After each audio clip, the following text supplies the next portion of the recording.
mass indeksi, morfolojik yapısı, çenesinin yapısı, bir sürü faktör var işin içerisinde.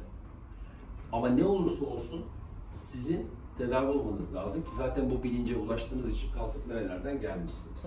O yüzden bu kararı beraber vermek zorundayız. Ameliyat olursa evet bir haftalık zorlu bir süreç var.